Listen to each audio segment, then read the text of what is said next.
जोहार गे सुलुक संगत YouTube channel पाटा खन इन तारापद हेम्ब्रम आपे सनाम को हुलमान जोहार ते नोआ पेगेल जून अब खेरवाल को माहेगे नोआ सिंह दिसम आरबांग धरती जाक रहो नोआ हुल महारना एनेम आदि जस्तियाना ओनाते नोआ हुल महा इदी कते तेहें मी बार कथा अबो को तलारे गालोच रेया लगती मोने दई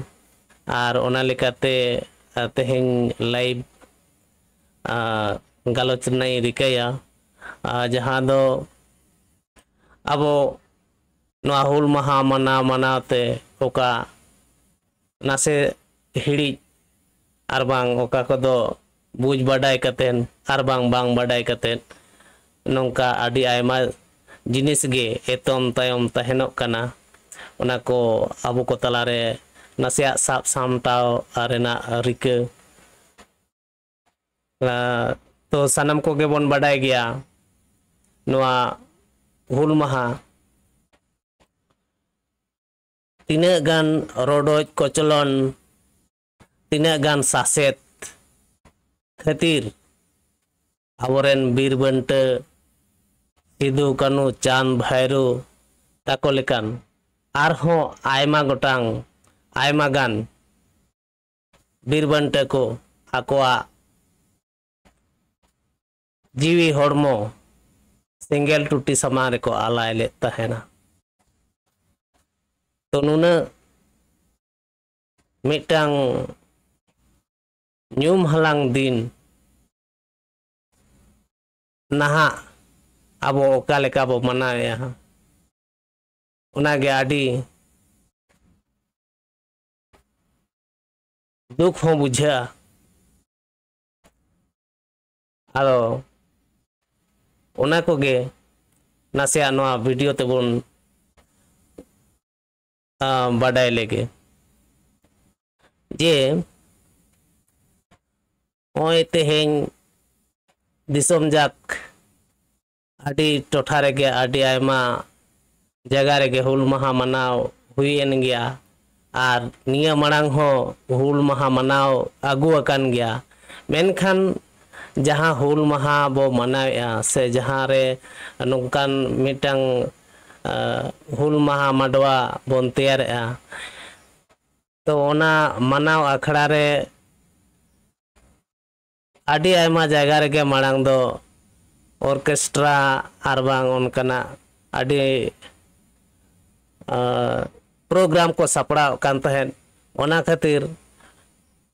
तिनित गान सेरमा चोंग आदि जाग जमोग गे मोने हुयु कान थे हुल महा सनाम टोठा रेगे को मनाया मेनखान नेस नेस दो अबोरेन किछु साता गाखुड़िया को दिस हुदिस ते उछन हुए काना तहे जे हुल महा मनाव अखड़ा रे दो उनकान एने सेरें से ऑर्केस्ट्रा को दो बांग गानोआ आदो बांग दो ओना को बुझ बाडाय कते से आंजोम कते नेस दो उनका लेका नेलना जे हुल महा मनाव दो हुएन गया मेनखान मांग लेका जहाँ तीना गान क्लब से गांवता से उनकान हुल महा मनाव मडवा को आदो आदि आयमा टोठा रेगे नेस दो उनका लेका हुल महा बाको मनाव kada तो नोआ आदि मिटांग दुख रना कथा कना जे आबो खेरवाल दो जहाना माने लाय लाक्चार बोन लई आर बांग जहाना प्रोग्राम बोन लई आदो ओना ओका लेकान प्रोग्राम कना ओना बांग बुझ कते गे प्रोग्राम बोन सापड़ावा आदो ओने बोन मेना आबो आदो एने सेरेंग गे जीवन एने सेरें रेगे आबवा सानामा मेना आदो ओना एने सेरें रे सानामा मेना मेनते आदो ओका लेकान एने सेरें लगतिया कना ओका लेकाना कोदो बांग लगतिया कना ना हो बाबू ठिका दाड़िया कानते जहाँ तहाँ जहाँ लेकान एने सेरें को बो सपड़ाएते आदो नोआ हुल माहा रेना जहाँ मिनट कथा कना ओना को खाटो इदिए कानते ओना तेगे पलेन आबोरे सावता गाखुड़िया को नोआ दो को माना बारोनेत बना मेनखान ओना होते ते जे हुल माहा गे बाबो सपड़ावा नोंकाना उयहर भावना दो पले बांग जुतु कान गया जेलेका हुल माहा मनाओ आखड़ा रे जहाँ जहाँ एटा प्रोग्राम को दोहो गान को किया ओना को हो बो दोहो दाड़िया के गया मेनखान ओना को बामन दोहल लेते से ऑर्केस्ट्रा को बांग हुई लेनते से उनकान चेत उयहर कते चोंग आदि जायगा रे नेलेना नेस दो हुल माहा आदि कम ᱧᱚᱜ गे को मनाव कदा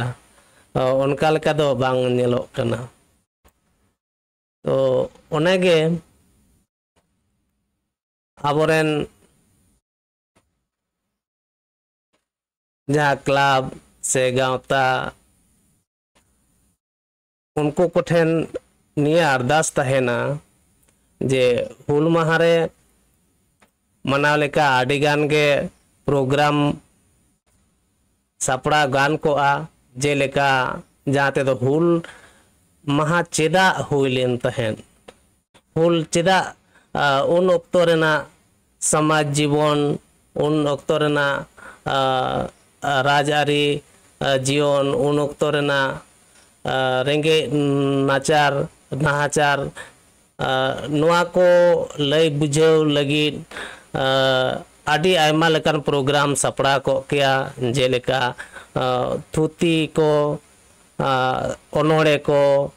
कहानी को सेरें को जहाँ पार्टिसिपेंट जहाँ ओनारे दाव को हताव किया उनको को तलाते ओना को लय पसनाम गान को किया निंकना मिटांग प्रोग्राम सापड़ा गान को किया जहाँ ते दो आबोरी पठुआ को आरबांग आबोरेन जहाँ पुरुधुल को मिना कर को उनको उनकार गालोच तलाते सेदाय रेया से उन ओक्तो रेना जहाँ तिना जहाँ लेका को आको मोने रे बाडाय बापाडाय तहे कान तकवा ओना को लय सदर किया एंडेखान हुल माहा रेना ओका गाबे रासा आदो हुल माहा माना अखड़ा रे जहाँ को सेटेर को किया उनको तला तेगे नपाय सही सनाम को बाडाय दाड़िया किया आदो जहाँ गे तायम दाराम होयतो उनकान प्रोग्राम को सपड़ा तबे आर मिटें कथा जहाँ नित हो नेलोक कान गया ना हुल माहा मना दो आदि गाँवता आर आतु टोठा करेन हो मनाव कान गया नोआ साव सावते नेलोगोग कना जहाँ को दो नाना हुनर राजआरी रे को सेलेद अकान उनको को हो नोआ हुल माहा मनाव आदो को मनावेद गया मेनखान मिमिटांग कथा हिदी तहेन कना जे हुल माहा मनाव आखड़ा रे दो हुल माहा ओकोय होते ते हुए कान तहेन जे चेदा हुल माहा ओकोय को खातिर हुल माहा ओना बांग सदर काते से उनकुआ ओका सपाप को तहे कना ओना को बांग सदर काते नेलोक कना जे राजआरी होड़ जखन नोआ हुल माहा को मनाएदा आदो एंडेखान आकोआ ओना जहाँ राजआरी दल रना फ्लैग से पताका साब काते दुमेल ताड़ाम को ताड़ाम आकाद ताबोना और जहाँ ते दो मिटंग जहाँ होयतो ओना सिदु कानू चांद भैरव तको से बीर बंटे तको सारहा एमो लगी हुनांगे हेज को किया मेनखान राज आरी रना ओना फ्लैग से झंडा को नेल काते होयतो बाको सेटेर दाड़िया कना तो नोंका हो नेलो कना जहाँ ते दो हुल महा आंजोम काते जे कोनो हर को दड़ सुर को किया उनको हर हो बाको हेज दाड़िया कना आदो नोंडे चेद चिका कना माने आबो खेरवाल सावता रेना ओका मिटंग मारे नागाम रेना मिटंग गुण मनान महा ओनारे सुरोते हो मिटंग बारियर तैयार कना से मिटंग बाधा लेका को नेल चोय ताबोना आदो ओनाते उनको राजआरी बायार को से जहां को साब का राजआरी रे पे सेलेद कान ताबोना सारी कथा दो निया कना जे आबो जहां गे भारत रे नगरिया आबो जहां गे मोटा मोटी जुदी गेल इरेल सेरमा हुई कना मेंदो भोटार लिस्ट रे ᱧᱩᱛᱩᱢ मेना काते माने भोट एम रना दाड़े मेना ताया तो उनी राज आरी कोरायदा ओना दो स्वाभाविक कथा कना जहां गे भोट एम रना बयस से उमेर हुई कान ताया भोटार कार्ड हुई कना ओना ना मेने दो हुई कना जे उनी राज आरी पावर मेना ताया तो ओना लेकाते आबो निया बोन मेन दाड़िया है जोतो को गे आबो राजारी होड़ खान गया बोन मेनखान जे नोय नोंकान मिटंग प्रोग्राम जहां रे दो आबो सावता सावते आदि सुपुर सुपुर सगाय जहां दो ओतोप्रोतो संपर्क को मिटा उनकान मिटंग प्रोग्राम जदि पे सपड़ाय ताबोना ओना प्रोग्राम रे आदो निजेस्व जहां राज आरी रेना झंडा बांग सामांग कते जुदी सिदु कानू तकिन आकिन ओका चितर से ओका झंडा को से ओका चीर को व्यवहार करते हुल किन सिरजेव लेदा उनकाना गे चितर व्यवहार लेन खान सावतारेन सानाम गुरनी गरीब को निर्दिधय को सेलेद दाड़िया आर नोआ रेना मेनेद तेते सानामा को चेपेज हाटिन दाड़िया केया आर हापेन दिन रे नोआ रेना चर्चाव से नोआ रेना आर हो जहाना बढ़ती बाडाय तेना से नोआ रेना अकिल नाम काते हापेन दिन रे आर हो एटा कोठेन को पासनाव दाड़िया केया मेनकान किचु किचु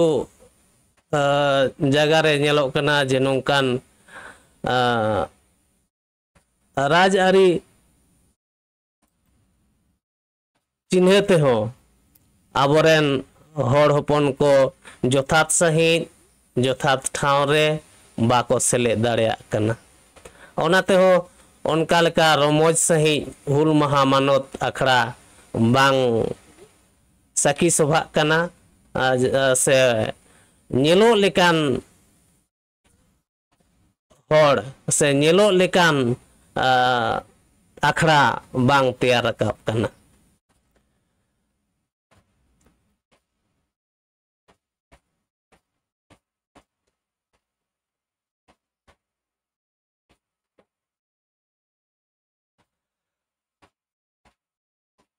आदि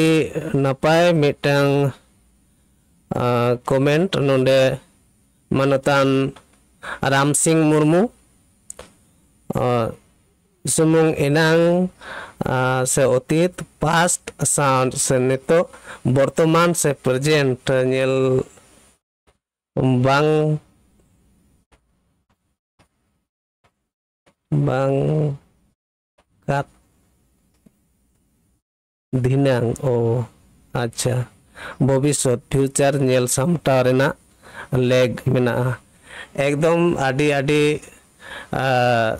napai hudis to gongke obosoi neto inang tayom nitang nitang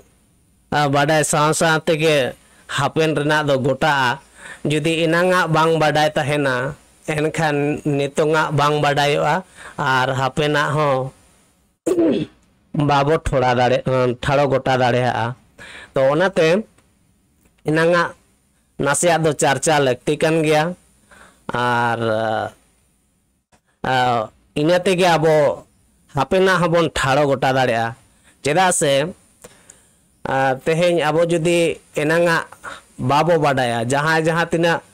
aya nagam bai badaya uni hapen se dinang nang rena kami kachni se aya live style bai tharo gota dareya onate aya nagam adi napai te badai lakti kan taya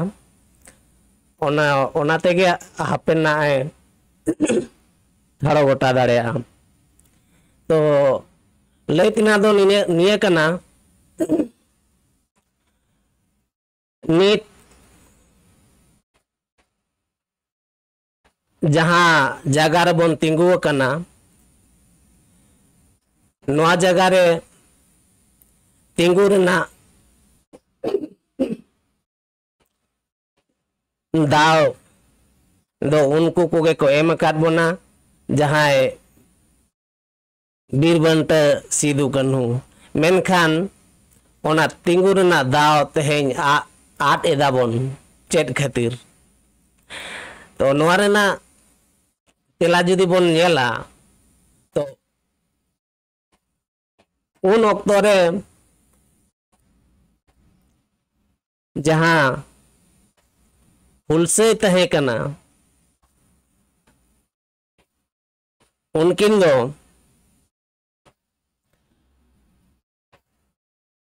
ओकार किन all लेना से ओकार किन पढ़ाव लेना उनकना this हुदिस से school college Raina नितुम ठाड़ो गोटा बनु रहो बाडायाबन जे उनकिन दो जेगेत विद्यागार किन पढ़ाव लेना आर जेगेत विद्यागार मेन दो नेतो जहाँ जेगेत विद्यागार बन लईदा ओना जेगेत विद्यागार दो बांगा ओना धरती जाक रगे जहाँ गे नेलो जहाँ गे आइको जहाँ गे बुझे ओना विद्यागार मेनखान नहा दो नुने साय गे साय विद्यागार दिसोम जाक रे मेना रहो अबो सनाम को गे आदि आयमा डिग्री बन हमेट कना मेनखान नवा डिग्री हमेट कते रेहो अबवा ओका रेंगे अबवा तेतांग अबवा दुख अबवा सुख बामबन आइके दाड़िया कना चेदा तो नवा रेना असली अजेद गे कना जे आबो शिक्षित कतेन हो बाबन शिक्षित कना मेनमा आबो दो आबवा डिग्री सुमुंग बंग हमेट कना मेनकान आबवा उयहर आबवा भावना आबवा आइको बांग बिकास कना ओनाते सेदा जहाँ लेका बो कोचलन अचो कान तहेन सेदा जहाँ लेका बन रोडो अचो कान तहेन सेदा जहाँ लेका बन एड़े अचो कान तहेन उनका गे नीत होबन एड़े अचो कान गया सेदाय जहाँ नहाचार तहे कना उना नहाचार दो तहे कना मेनमा पाशविक नाहाचार मेन्दो जीव जंतु को लेका आबो चितान नाहाचार मेनखान नाहा रेना नाहाचार दो नासेना बदल ᱧᱚᱜ आकना ओना दो होयतो जीव जंतु लेका होयतो उनदिन जहां लेका को नाहाचारेत बोन था उनका दो होयतो सामांग दापराम बांग हुयुक कना मेनखान मी बार दो ñeloक कान रहो बढ़ती काय दो भितर भितरते आबो को रेजेत बोना आबो को एड़े बोना आबो को निपुण रेना को रिके कादा नोंकाना नित नाहाचार चलाक कना मेनखान आबो नोआ दो बामबन बुझे दाड़े कना चेदा आदो ओनी लेकेन उन रेना से उनको गोंके कोआ जहां बुझ दाड़े सामाजिकता ताहे कना आर समाज रे थुती गालमाराव आर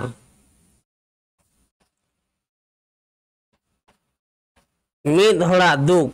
आर मिद हड़ा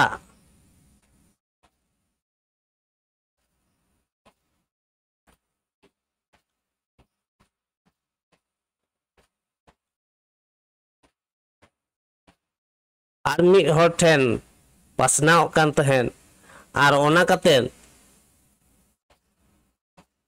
आकवा उन ओक्तो रेना जहां दुख सुख को सामटाए तहेन मेनखान नहा आबो ओका सेचेत तेबोन सेचेदो कान दो जहां रे दो आबोआ सावता रेया कथा बानु अकात ताबोना आबोआ धर्म रेया कथा बानु अकात ताबोना आबोआ लायलाकचार रेया कथा बानु अकात ताबोना आबोआ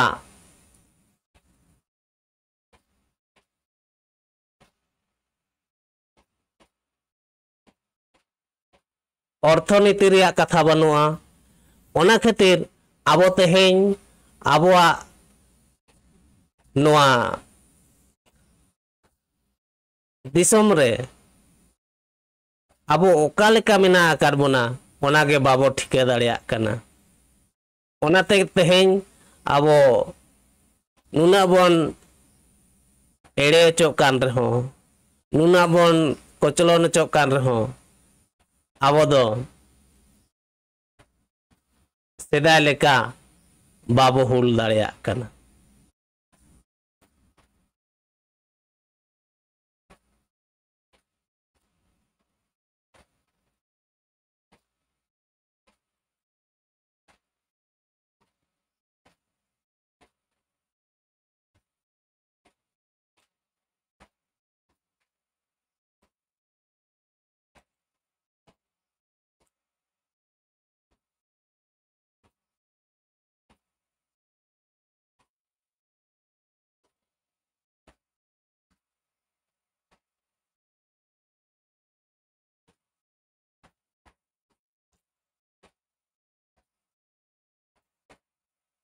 नित आबोआ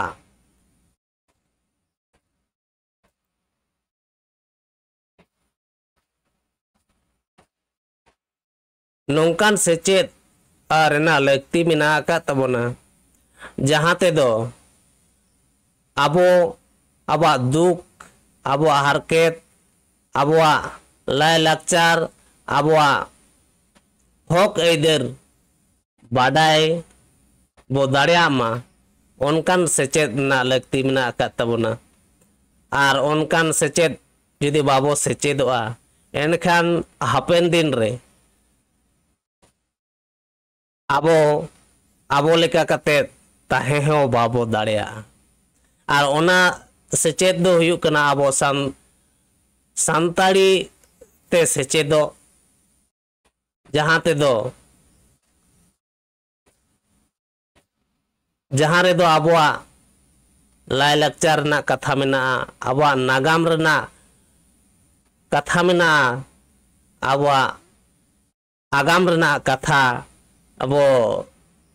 सुई साला दाड़ेया आर बांखान नॉय नित जहां लका सेचेत तेबो सेचेदो कान दो जहां वेस्टार्न कल्चर को बो सेड़ाएदा आर बांग आबो जाति सावता सला जोपड़ा बनुआ उनकान सेचेद तेबोन सेचेदो कना उनकान कल्चर तेबोन सेचेदो कानते आबोआ लाय लाकचार आबो सावता आबो बामबोन दिसे दाड़ेया कना आबो बाबो हुदिस दाड़ेया कना जहां दो नोआ हापेन दिन रे आबो को बाई बाईते आदो डहारते गोयोनेत बोना।